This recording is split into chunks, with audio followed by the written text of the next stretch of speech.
Today's topic is harvesting. Harvesting means what? Cutting of manure and ripened crop from the field is called harvesting. Means when crop becomes mature and ripened, यानी जब फसल पक जाती है तो उस पकी हुई फसल को काटना क्या कहलाता है? हार्वेस्टिंग कहलाता है. Understand? The harvested grains called produce, जो अनाज निकलता है यानी कि फसल की कटाई जब होती है तो जो अनाज पैदा होता है उसको हम उत्पादन या प्रोड्यूस कहते हैं. रिप्रेजेंट क्रॉप यील्ड, अब ये उत्पादन क्षमता दिखाती है कि उस ज़मीन से कितनी फसल उगी. ठीक है.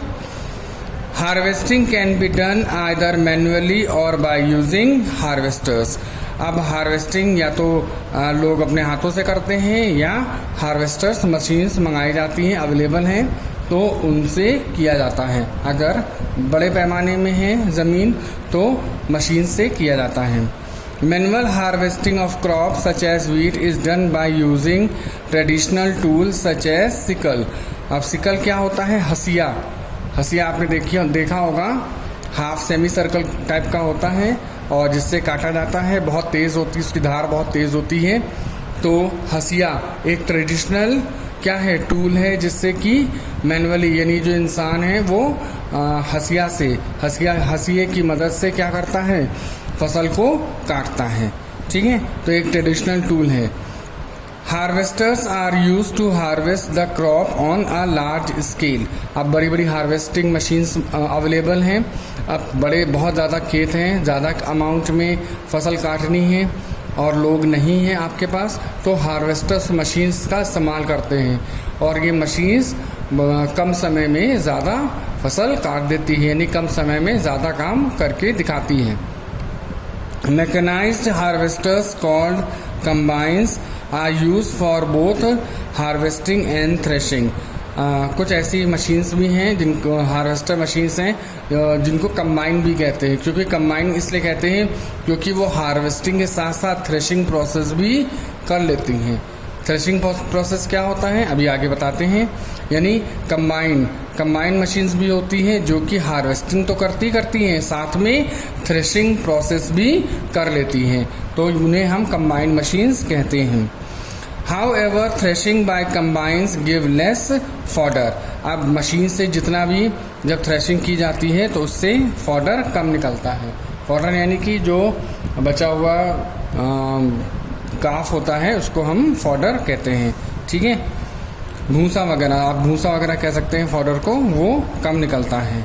Now next heading is threshing. Threshing किसे कहते हैं?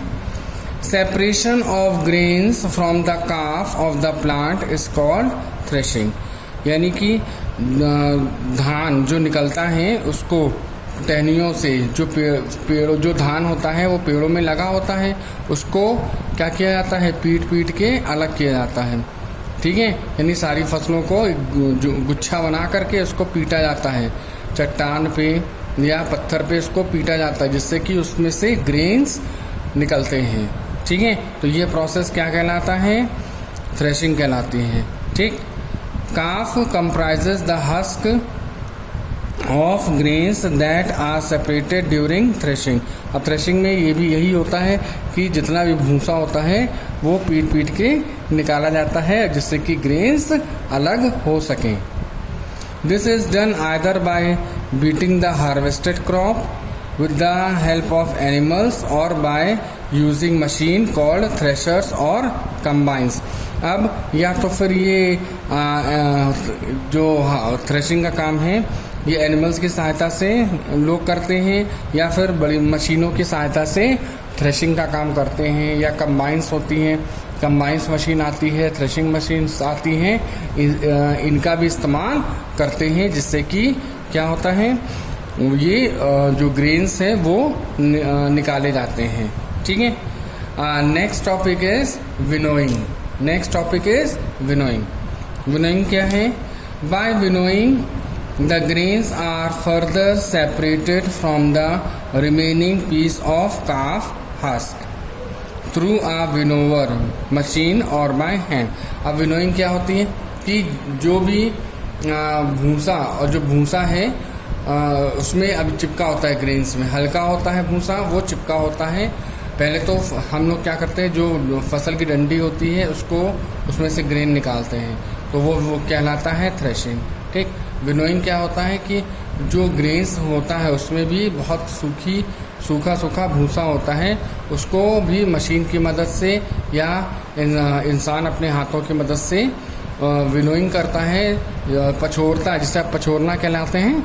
घर में मम्मी आपने देखा होगा कि जब लार्ज अमाउंट में गेहूं या चावल आता है तो मम्मी सूप से गेहूं या चावल पछोड़ती हैं, तो वही पछोड़ना जो होता है विनोइंग कहलाता है। तो उसमें भी क्या होता है, जो गंदगी होती है, हल्की गंदगी होती है, वो सब बाहर निकल आती है। तो इसे मशीन के द्वारा भी किया जाता है और बाय हैंड भी किया जाता है।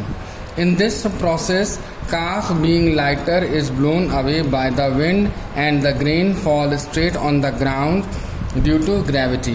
अब इस विनोइंग में क्या होता है, क्योंकि जो ग्रेन्स होते हैं वो भारी होते हैं, वो ज़मीन पे सीधे गिर जाते हैं, और लेकिन जो हस्क होता है, जो भूसा होता है, वो हवा से दूर हट जाता है। ऐसे मतलब इस मेथड से क्या होता है, जो ग्रेन्स हैं उससे भूसा हट जाता है। ठीक है, ये एक प्रोसेस विनोइंग कहलाती है। Winnower separate the grains from the husk. और जो विनोवर्स होते हैं, यानी जो लोग होते हैं, वो क्या करते हैं, भूसे को हटाते हैं, और मशीन्स भी आती हैं जो विनोइंग का काम भी करती हैं। Next topic is storage. अब अनाज क्या हुआ, फसल ग्रो की गई, फिर फसल पक गई, फसल को हार्वेस्ट कर लिया गया, फिर थ्रेशिंग की गई, फिर विनोइंग की गई। अब जो ग्रेन्स हैं उनको अब स्टोर करना है, तो ये है स्टोरेज। अब स्टोर कैसे करते हैं, after harvesting and separating seeds from the husk it becomes important to store them properly. यानी हार्वेस्टिंग के बाद जो ग्रेन्स मिलते हैं, अब उनको बहुत संभाल करके क्या किया जाता है, स्टोर किया जाता है। The grains are sun dried before storage. Grains को स्टोर करने से पहले उसे धूप में सुखाया जाता है। This is done to reduce moisture content of grains to prevent attack of insect, pest, bacteria and fungi. अब धूप में इसलिए सुखाया जाता है ताकि ग्रेन्स में जितना भी मॉइस्चर कंटेंट हो वो सूख जाए। अगर नहीं सूखेगा तो उसमें पेस्ट हैं, इंसेक्टिसाइड्स हैं, मतलब कई पेस्ट हैं, इंसेक्ट्स हैं, माइक्रो ऑर्गेनिज्म हैं, फंगस हैं, वो सब क्या होंगे, मॉइस्चर के कारण जर्मिनेट होना शुरू कर देंगे। और अगर जर्मिनेट हो गए तो वो पूरे क्रॉप्स को क्या करेंगे, खराब कर देंगे, पूरे ग्रेन्स को खराब कर देंगे। After sun drying, the grains are cooled down to the room temperature and then stored। और धूप में सुखाने के बाद फिर उन्हें रूम टेम्परेचर पर नॉर्मल ठंडा कर लेते हैं, यानी जो रूम टेम्परेचर है उस पर आने देते हैं। जब रूम टेम्परेचर पर सारा ग्रेन्स आ जाता है तब हम उसको स्टोर करते हैं। The seeds are store in jute bags, metallic bins, granaries और सिलॉस। अब जो भी सीड्स हैं, यानी ग्रेन्स हैं, उनको स्टोर करने के लिए हम जूट के बैग का इस्तेमाल करते हैं, या मेटालिक बिन्स होते हैं, मेटालिक बैग्स होते हैं, उनका इस्तेमाल। बिन्स यानी कि ड्रम वगैरह, जो मेटल्स के ड्रम बना होते हैं, एल्युमिनियम वगैरह के ड्रम होते हैं, तो उनमें स्टोर किए जाते हैं। या सिलॉस होते हैं, बड़े बड़े बहुत बड़े कंटेनर होते हैं जिनमें ग्रेन्स को रखा जाता है, उन्हें सिलॉस कहा जाता है। उसका इस्तेमाल करते हैं ग्रेन्स को रखने के लिए। Depending upon the quantity of seed to be store, और ये डिपेंड करता है कि कितनी मात्रा में अनाज है।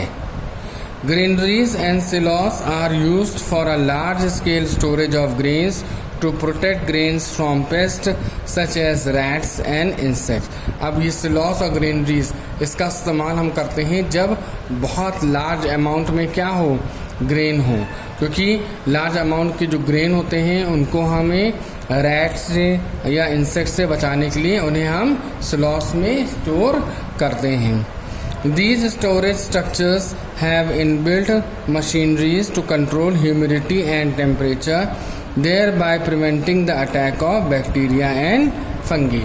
अब जितने भी स्लॉट्स या ग्रेनरीज होती हैं ये इनमें मशीन लगी होती हैं जो कि अंदर जो भी कंटेनर है उसकी ह्यूमिडिटी और टेम्परेचर को मेंटेन रखते हैं, क्योंकि अगर ह्यूमिडिटी और टेम्परेचर मेंटेन नहीं रखेंगे तो जितने भी ग्रेन्स हैं वो सब क्या हो जाएंगे, मॉइस्ट हो जाएंगे, और जहाँ ग्रेन मॉइस्ट हो गए तो उसमें फंगस या माइक्रो ऑर्गेनिज्म जर्मिनेट करना शुरू कर देंगे। तो इसीलिए जितने भी ये कंटेनर्स हैं तो इनमें ह्यूमिडिटी और टेम्परेचर मेंटेन रहता है ताकि जितने भी ग्रेन्स हैं वो सूखे रहें, ठीक है, और मॉइस्ट बिल्कुल भी मॉइस्चर उनमें ना जाए, ठीक।